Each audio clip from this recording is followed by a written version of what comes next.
Kısmet bu sen doğru, başlı zahır eşeri, lamasey lamasu, lazasina gemasu, laza şehali masum, eşsektore cigeraka mi bumasa la bumasu, bize marda tobmasu, bize marda tobmasu.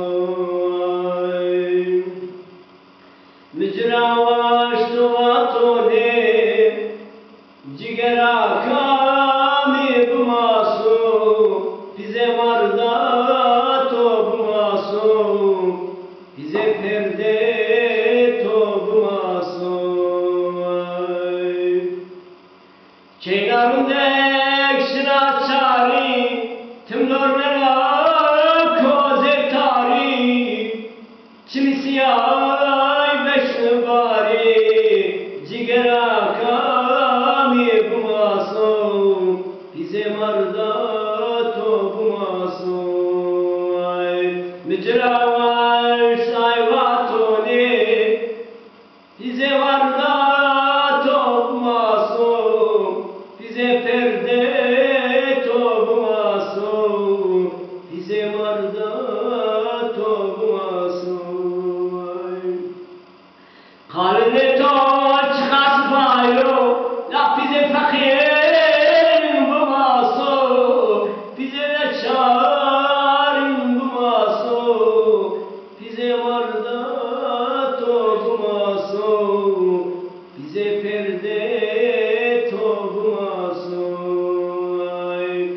Şarire ke proşano, şarire bey ve roşano, ematbane kayasola, bize hükmati bumasu, bize ne çarin bumasu, bize marda tobmasu. Çeylanındaki raçordu, arak ve cena pordu, laç memnuna kön közü, cigera kami bumasu, bize marda tobmasu. Halini to çıkas bayola, bize fakirin bumasu, bize ne çarin bumasu, bize marda tobmasu.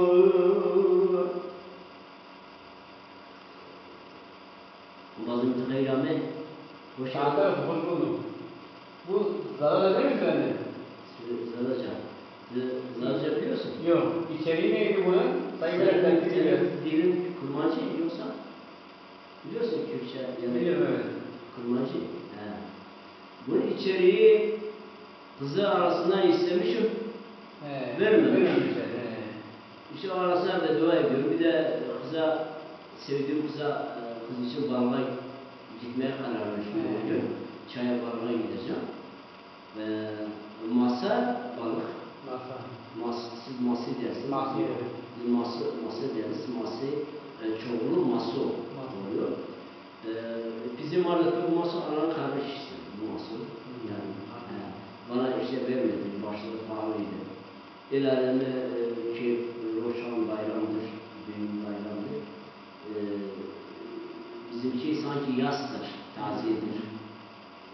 Kim bunu beslemiş? Benim Hatta kendi beslemiş. Ben sadece kendim yazarım. Kendim okumaya çalışırım. Artık böyle güzel mi değil mi? Yok ama kulağa güzel geliyor. Bir de bunlar hep şey değil mi? Hep tarihi böyle eski değil mi? Bütün şeyler. Bunlar bu malzemeler. Burası ne diye kullanılıyordu? Burası eskiden? Burası eskiden hamam olarak kullanılmış. 1000 yıllık bir hamam. 1000 yıllık. Tahmin edersen Bizans'ın son döneminde. Yani 1071 Malazgirt'ten belki 100 yıl. Evet, 1700'den falan bir şey. Öyle tahmin ediyoruz. Şimdi bu mesela öyle bir teferruatlı bir hamam, mimari güzelliği, çok güzelliği olan bir hamam. Duvarlarına boru döşemişler, sıcak buhar vermişler, ısıtmışlar, karbon simi döşemişler. Mesela dibi boyu boş, 1 metre kat sıcak buhar alttan da vermişler, alttan ısıtmışlar. Yani odunla ısıtılan bir hamam. Odunla değil mi? Tabii 1100 yıl kadar odunla ısıtılmış. Sadece 1983 yılında 12 Eylül döneminde kaymakamı geliyor, şey yapıyor, diyor ben oduna para vermeyeyim. Şimdi mesela 500 kilo odun yakalamış. Oduna para vermeyeyim de size kapıcıdan derece sıcak su getireyim diyor. Getiriyor ama eski sistemini bozuyor. Kalorifer sistemi çalışmıyor. Yani sıcak buhar olmadığı için.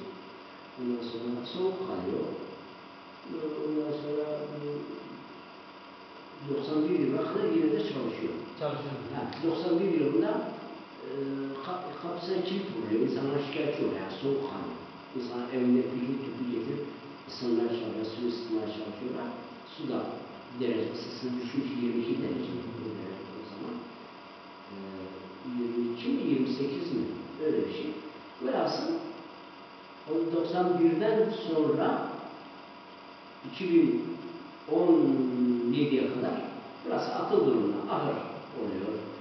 Zaman zaman hırsızların, eserkeşlerin mekanı oluyor. Velhasıl 2014 yılında Diyarbakır valimiz gelmişti. Ben başka bir yerde müze açmıştım. 2014 yılında o vali ve Mustafa Toprak valimizi o yerime davet ettim. Geldi, beğendiği yerimi çok beğendi. Malzemeler değerlidir, bunlar toplamışım, iyi etmişim, Allah razı olsun falan deyince hani sana nasıl yardımcı olayım diye bana sorduğu zaman ben bu hamamı restore etmesini ve bir kent müzesine dönüşmesini rica ettim kendisine. Onlar da geldi sağ olsunlar. 2014 yılında Temmuz ayında sanıyorum. Geldi ve hemen 20 gün içinde, bir ay içinde restorasyon başlattı. İhaleye verdi orayı. Akif projesi hazırdı. İhaleye verdi. 2 yıl kadar restorasyonu sürdü. 2017 Kasım'da da bana anahtarlarını verdiler. Burayı böyle müze yapmışlar. Güzel olan tarihi hürmeti